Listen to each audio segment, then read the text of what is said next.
Welcome back to Coffee and Conversation. So, I had not planned on starting the video just yet, but given the fact that Audie came out to give us a little bit of company, he saw me sitting in front of the camera and said, "Oh, she hasn't started yet. She must be waiting for the star of the show." Yeah, and we've got his little face too. You know, for a cat who loves to be in front of the camera, I am always amazed by how reluctant he is to let everybody see his little face, but he is sharing it with us now. Aren't you, baby? Okay, yeah, all right. It snowed last night, so Audie, he was restless and kept trying to wake me up to play with him. So well, when he does things like that, I will usually, I know, I'm right here, I got you. I will usually just wrap him up in my arms, roll over, and then as I roll over, I roll him into the blankets, and then we snuggle. And he loves snuggling, so that'll usually get him started purring, and then he will purr himself to sleep, and in doing so, he purrs me to sleep right along with him. So I don't want to make it sound like it's terrible that he woke me up in the middle of the night again and again and again trying to play, because he was a good boy and put me back to sleep again. But he was not happy that there was more snow on the ground this morning than there had been yesterday. So I think that's why he was a little fussy last night. And of course, it's the middle of the night, so I have no idea it's snowing out. I'm not going to get up and look out a window or anything. Of course, Audie does. He will get up all throughout the night, run into the kitchen, hop up on the window. It's like, oh, what's going on? And he really pays a great deal of attention, being, nocturnal and all. So, yes, we have a cat, at least for a few minutes. All right, we are going to take a look at the intro, and then we'll get right into it.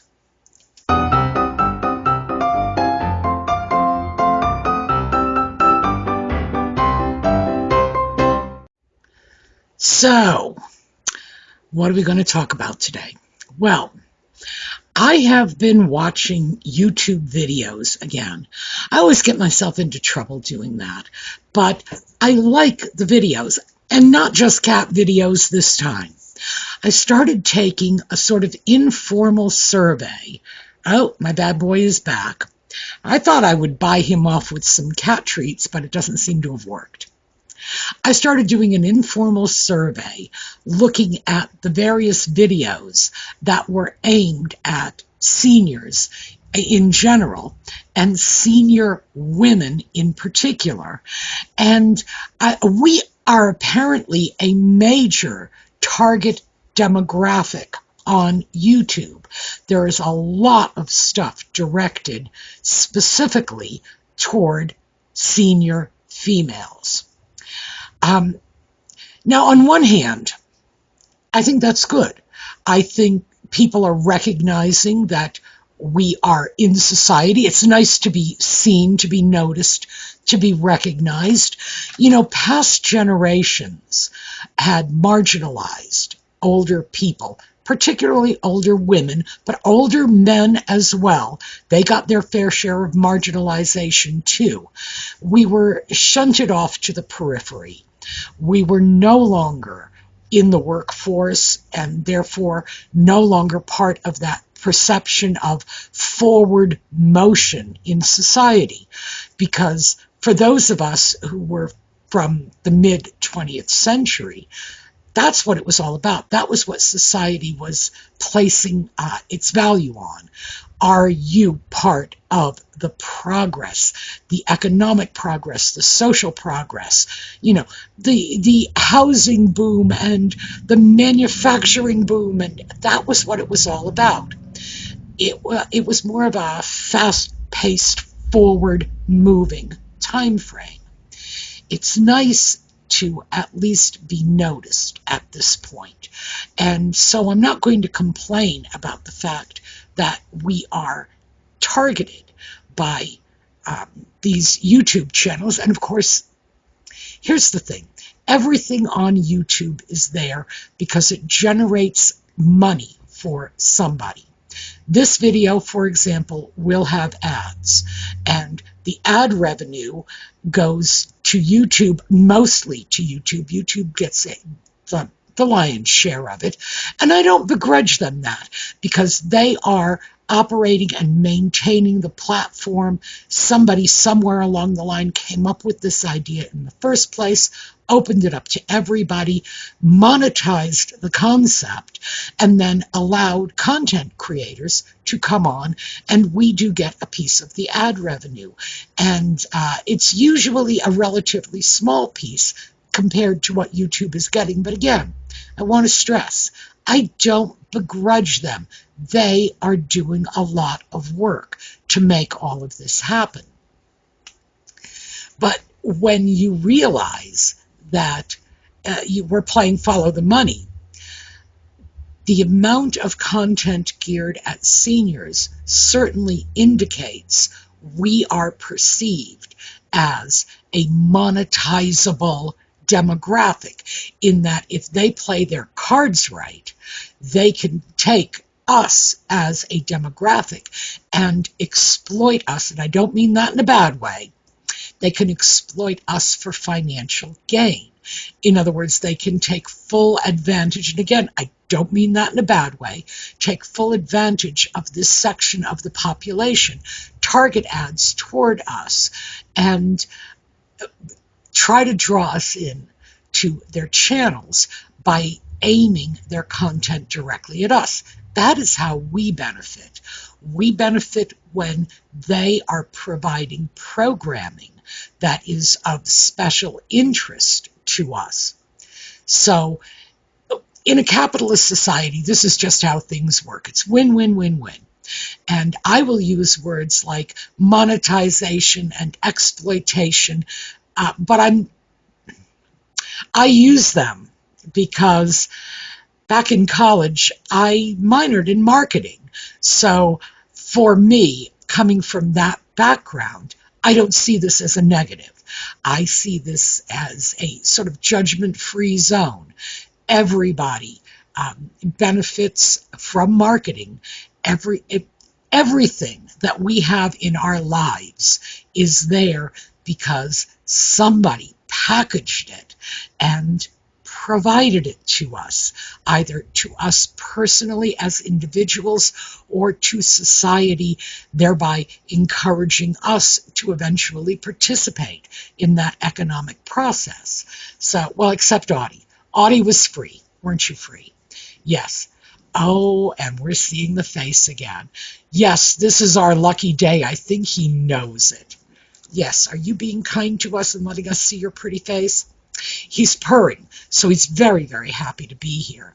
But I am going to have to put him down because, sadly, much as I love my little boy, he can be quite a distraction. Anybody who has a pet knows you can't get through your day without dropping what you're doing and playing with the animal at least a little bit. And we're supposed to be doing something else right now. So anyway, we are a market that YouTube is recognizing and wants to tap into. Now, I don't know what kind of ads you are getting on these videos because YouTube will tailor your ads to you. So you and I could watch the same video and I can get no ads at all. Somebody else can get 40. Excuse me, are you scratching the furniture? Don't look at me like somebody else did it. Okay, sorry about that. He really was looking at me like I was making this up. Somebody else was scratching the furniture. Where was I? Yes, you can get one ad. I can get another. And I had a period on YouTube. I don't know what was going on, but all of the ads I was getting on YouTube were about cancer babies. What is this? Is like a whole ad genre? Babies with cancer. Like, why did they think this is something I wanted to see?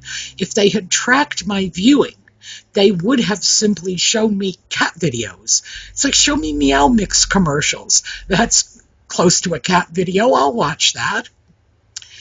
But we are being targeted, but we're also being targeted by content creators. That's where I was going before a bad cat distracted me, first with cuddle and second with furniture scratching. Okay, the content that we are seeing is really interesting. Not in a, I want you to go out and watch it sort of way, but in the, I want you to step back and look at what they are saying to us, which is telling us what these content creators think of us and our lives. I am finding a tremendous amount of content that basically tells us how to run our lives, that sort of suggests that we are babes in the woods. It's like, I'm sorry, hon, we've been navigating this world longer than these young content creators have. Why are they still thinking that we don't know how to do it? We lived through the Kennedy assassination, the moon landing, the fall of the Berlin Wall and the collapse of the Soviet Union, the Challenger disaster.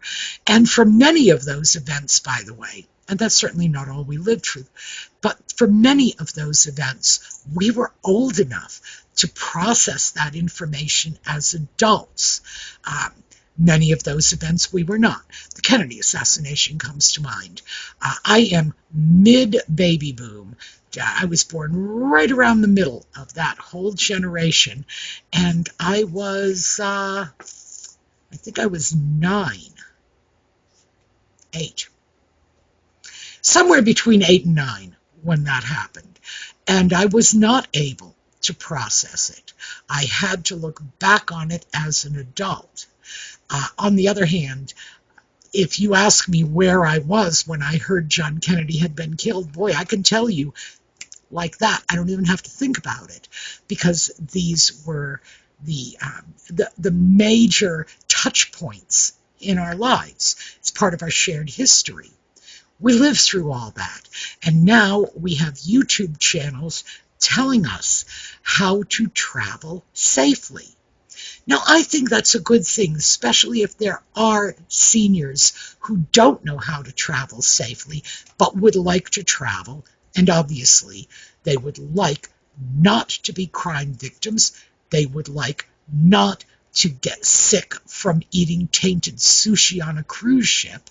They would like to come home again, because they've managed to pull it off safely. They would just as soon not spend their entire vacation in a locked room being questioned by TSA because, they happened to bring through some insulin and forgot to bring the prescription that went along with it. So some of this is good. A lot of it I find to be somewhat condescending, especially when it's largely AI content. I also find that most of it is stuff that, if you think about it, you already knew that to begin with. So I thought I would share with you some of my favorite bits of advice for seniors that, even though I think, once again, if you think about it for a minute, you already knew this, but I'm still glad these ideas are being reinforced and thrown out there. I found an AI video giving senior women advice on relationships. And keep in mind, this is a computer to begin with, but the people, there must be humans somewhere.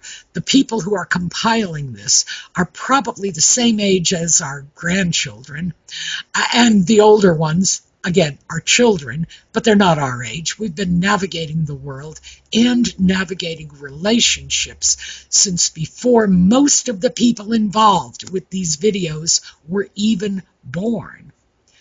But again, some of the advice is good. So, senior dating. What did I glean from 24 AI senior dating channels? 1, never let your prospective partner, the person you are dating, be they male or female or other. No judgment here. I don't care if you want to date a toaster. That is just between you and your small kitchen appliances. But things like discussing finances with people who are not part of your financial world. I thought that was very good advice, because when you get older and you start making connections, and I'm just going to put it in terms of making connections because it's not always the same for all of us. It's not always dating. It could be in relationships with friends that are very intimate, bordering on that sort of closeness of dating. But you don't have to share your financial information with anyone, not even your family. This is something you should do if you choose to do it, but not because you feel you ought to do it. I do not share my financial information with anybody. I do not even share all of my financial information with my financial planners, because I have 2 different financial planners, and each one of them have a piece of the puzzle, but neither one of them has the whole thing. That is because I heard from my grandmother all about the stock market crash in her day. What was it, 1929, and Black Friday and all that.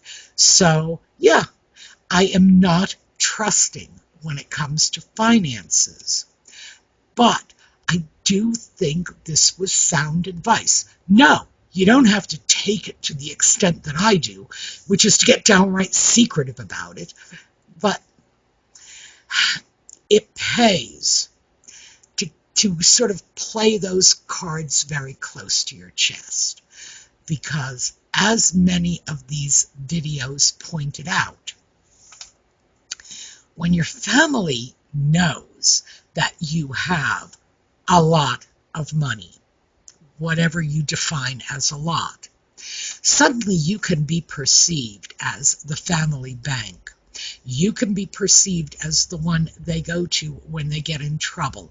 And from their point of view, all they're really doing is just taking an advance on their inheritance, because they perceive that you have more money than you can spend reasonably in whatever time you have remaining.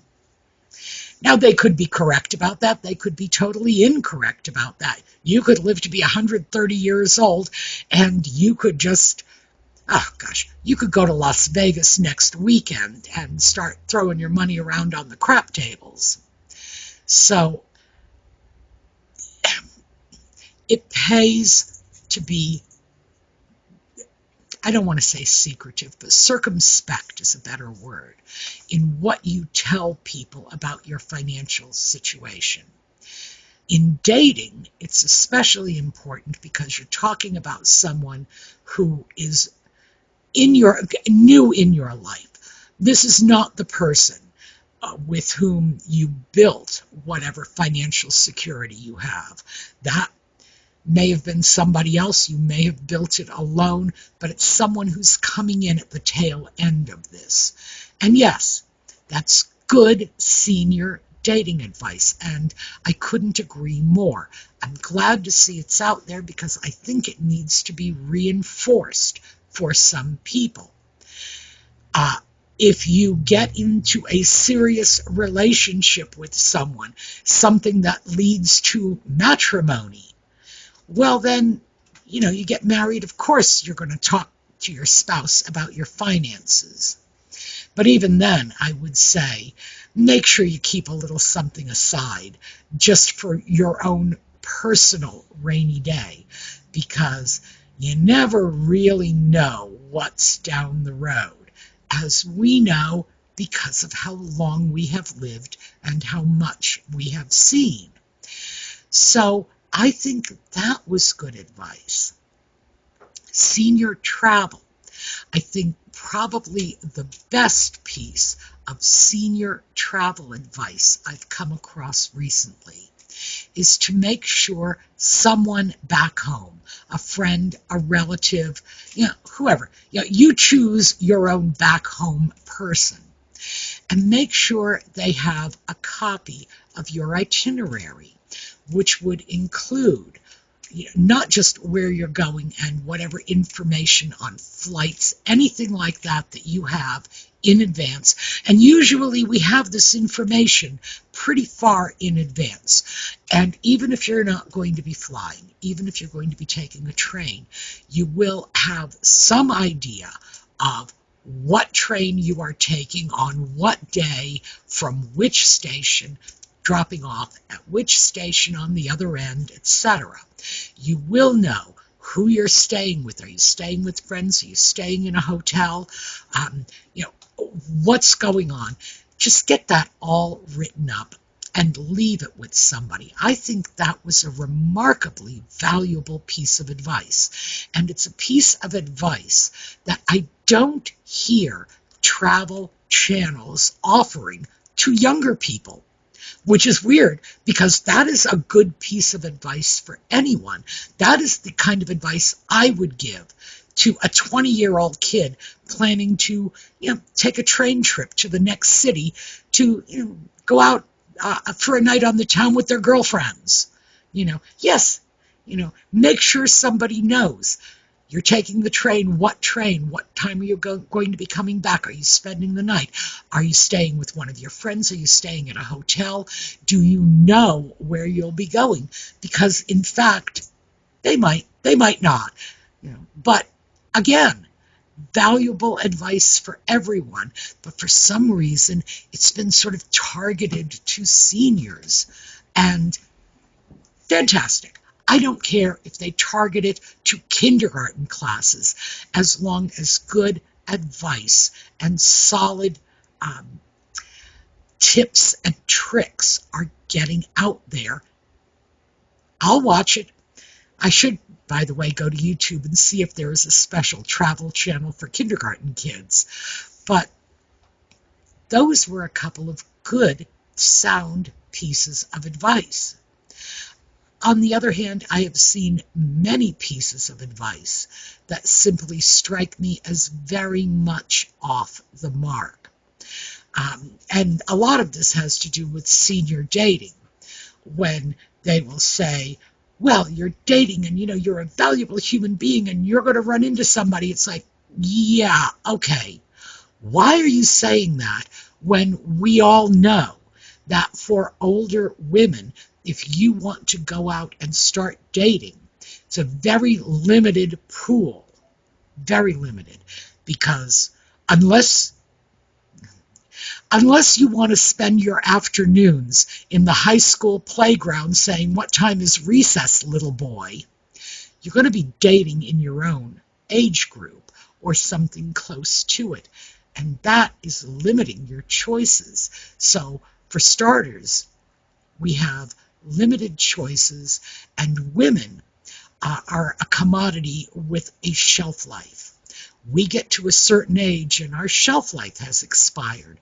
We are not going to be as popular in the dating pool as, little 20-year-old Bambi. And the reason for that is most men have better eyesight than brain power. Just saying. Men view the world through their eyes when it comes to women, not through their heads, but that's okay. I don't fault them for that. I just recognize it as a reality, and then I look at this and say, why are people throwing this kind of dating advice out to senior women? Here's my dating advice, which I'm throwing out, not just to senior women, but to senior men. 9 times out of 10, you are going to find whatever it is you want or need in a friendship. And you don't need all of the baggage of the romance and the expectations that many of us are just not tracking into anymore.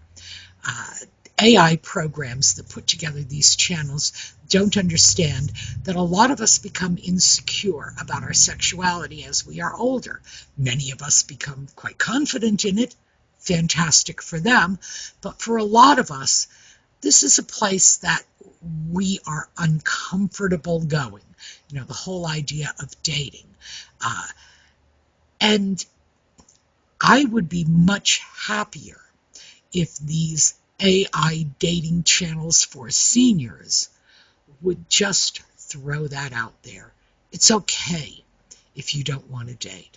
It's okay if you feel you can get whatever you need from a friendship, from that level of companionship without all the rest of the baggage. Because for a great many of us, that is the absolute truth. But we live in a society that's built on that Cinderella fairy tale thing that, if you are a woman, you are nothing until Prince Charming comes along and sweeps you off your feet. And you hit a point where you are no longer anyone's idea of a fairy tale princess. No one is going to sweep you off your feet. And in fact, you probably don't even want that. But, society is still forcing us into that template. So yeah, I would say that's another place where I feel they are giving us improper advice. What are some of the others? Family relationships. That is an interesting one. By the time you go into this stage of your life, you may well have a number of permanently broken family relationships in your life. You may not be buddy-buddy the same way you were with your sisters 20, 30, 40 years ago. These may be distant relationships. They may be email twice a year relationships. These could even be relationships at one time you found so toxic, or perhaps they found it toxic, that the two of you simply stopped speaking altogether. And when you start to look at these navigation of relationship videos, they don't seem to have much room for that. I have to say, this has always really baffled me, why it is that society believes that just because we have a certain amount of DNA in common with another human being, that they have to be our best friend and most trusted companion for the rest of our lives. I don't get it. It's wonderful if it works out that way, but the fact of the matter is, not all of us have those strong family bonds. Many times we will have grown up to become such different adults that by the time we're 20, 25, you're going off to listen to the symphony. Meanwhile, your sister is calling you saying, let's grab a 6-pack and go to the tractor pull. And you're saying, why did I ever think we had something in common in the first place? And I think that's another piece of bad information that is getting put out there, because that makes us start to feel inadequate and insecure. And it's like, well, did we do something wrong? Do I not have the good relationship with some of my relatives I should have had? I have better relationships, by the way, with some of my cousins than I have with my siblings. I find I like my cousins better. A part of that is that I had very different experiences growing up than my siblings did, mostly because I was the oldest. So I was at the tail end of a group of my first cousins. I was one of the youngest in this group of us who were all born at the same time. I was the baby of that group, but then when I look at my siblings, I am sort of the older of that group, and I have more in common with the cousins. I don't like when I watch videos about family dynamics that suggest that's not right. I should be closer to my sisters, who are very much separated in age from me, than my cousins, 4 of whom were born within 6 weeks of me. So, yeah, we get some bad advice in with the good advice, but what is the takeaway here? The takeaway is there's plenty out there, plenty of content for us, and all you have to do is put into YouTube search engine women over 50. You'll see, you'd be amazed at what you will see. There are health and hygiene videos. Some of those are very, very good, by the way. Health and hygiene videos, fashion videos, shopping videos, and then there are the relationship videos, which are not always so good. Safety for traveling. Good advice, I would say, in general, but it's not something that, you're not likely to already have come across. There's a boatload of content for us. Pick and choose carefully. Don't let it get under your skin, and don't look at this and say, for example, you look at a fashion video and say, I should be a lot more interested in fashion. If you're not interested in fashion, that's fine. You're okay.